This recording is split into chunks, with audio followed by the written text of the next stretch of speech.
औज़ुबिल्लाहि मिनश्शैतानिर्रजीम बिस्मिल्लाहिर्रहमानिर्रहीम। आज हम लोग फिर एक नए टॉपिक के साथ हाजिर खिदमत है, जिसके अंदर हम लोग डिस्कस करेंगे कि जिस तरह से इस्लाम ने मर्दों को इजाज़त दी है कि वो 2-2, 3-3, 4-4 शादियां कर सकते हैं, कि औरतों को इस क्यों इजाज़त नहीं दी कि वो भी इसी तरह से एक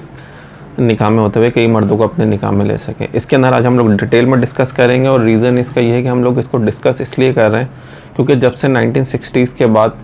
जो है बर्थ कंट्रोल पिल्स आई हैं, उसके अंदर एक रेवोल्यूशन इस सेंस में आएगी औरतों की, क्योंकि उसके अंदर प्रोक्रिएशन का जो कॉन्सेप्ट बर्थ कंट्रोल पिल्स से जो है वो कंट्रोल में आया, तो उनको ये लगा कि वो भी मर्द की तरह आज़ाद है। इसके बाद फेमिनिज़म ने भी एक जो अपनी लहर उठी है, उसके अंदर भी उनका यही कॉन्सेप्ट है कि क्योंकि वो एक मर्दों के इक्वल हैं, तो उनको भी वही सेम राइट्स होने चाहिए जो मर्दों के। तो आज हम लोग इसी टॉपिक के ऊपर डिस्कस करेंगे क्या पॉलीजीनी जो है, जिसके अंदर एक मर्द जो हो सकता है एक निकाह के अंदर कई औरतें रख सकता है,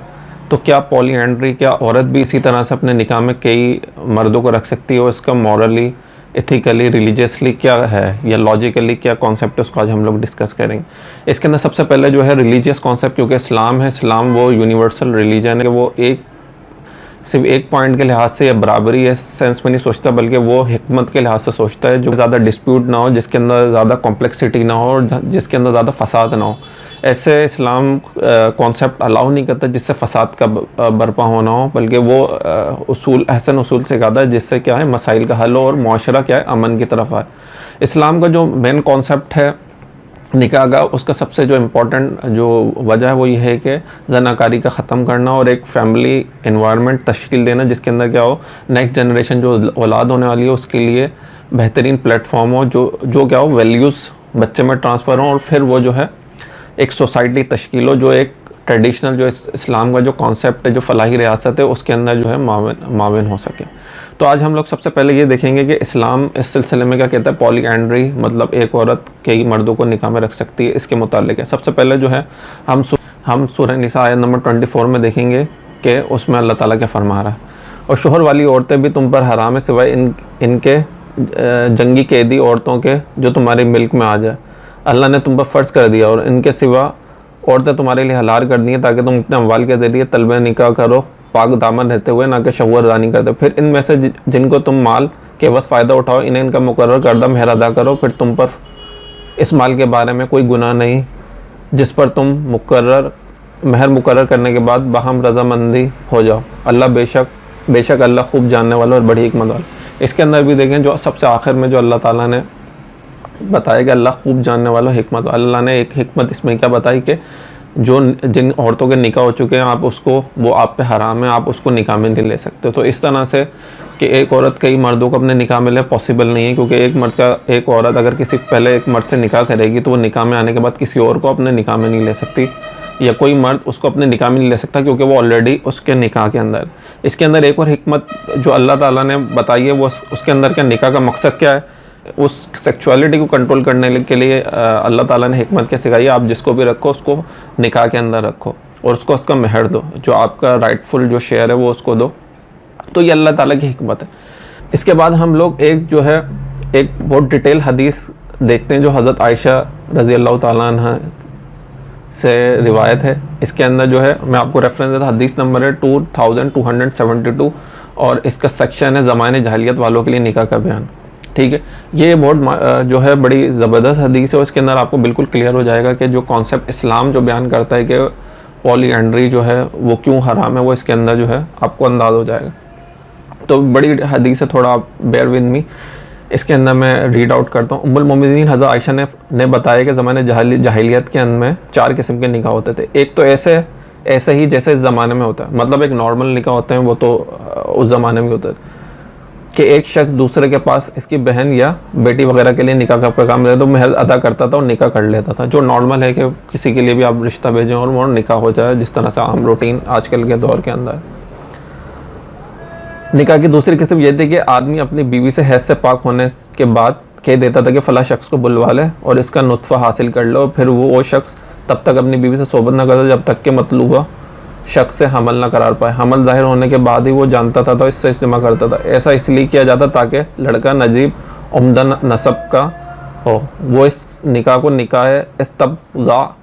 रुतबा हासिल करने वाला निकाह कहा जाता था। अब ये देखें, ये बड़ा ही एक और जो अरबों के अंदर राइज था उसके अंदर क्या होता था कि जब भी औरत पाक हो जाती थी उसके बाद क्या होता था, वो किसी आला नफ्स के मर्द के पास भेजता था ताकि उससे आला नफ्स का जो है वो नुत्वा हासिल किया जा सके, और वो उसको क्या बोलते थे, नुत्वा हासिल करने वाला निकाह। ठीक है, इसके अंदर अगर आजकल के दौर के अंदर भी देखा जाए, इसके अंदर मोस्टली जो है सैरोगेशन हो रही है, जिसके अंदर क्या होता है कि औरतों को क्या होता है, सैरोगेट किया जाता है और उनसे क्या होता है, प्रेग्नेंट कराए ताकि उनके साथ जो आला क्वालिटी या जीन्स वाले मर्द हैं उनके साथ क्या हो, वो औलाद पैदा हो सके, ताकि जो है अगर कोई औरत नहीं करना चाहिए तो वो सैरोगेट करा लेते हैं। इसके अंदर इसी तरह की जो है चीज़ें इस्लाम ने दूसरा जो निकाह है कि किस्म ये बताई जो अरबों के अंदर भी था। फिर उसके बाद क्या बताया, तीसरी किस्म का ये निकाह था कि 9 अफराद तक का एक ग्रोह बन जाता था, फिर वो सब इससे सोहबत करते थे। फिर जब वो हामला होती थी, बच्चे की विलादत होती थी, तो विलादत के कुछ दिन बाद वो औरत इन सबको बुलवा लेती थी, कोई इनकार करने ना आता था। जब सब जमा हो जाते थे तो कि तुम्हें अपना हाल मालूम ही है और मैंने बच्चा जना है, फिर वो जिससे चाहती थी इसका नाम लेकर रखती थी कि फ़लाँ ये तेरा बेटा है, और इस बेटे को इसके साथ मिला दिया जाता निकाह। तो तीसरा जो निकाह है, जो आपको प्रोस्टिट्यूशन की ही समझ लें किस्म में, उसके अंदर क्या होता था कि एक जत्था होता था, गैंग होता था, वो औरत के साथ जो है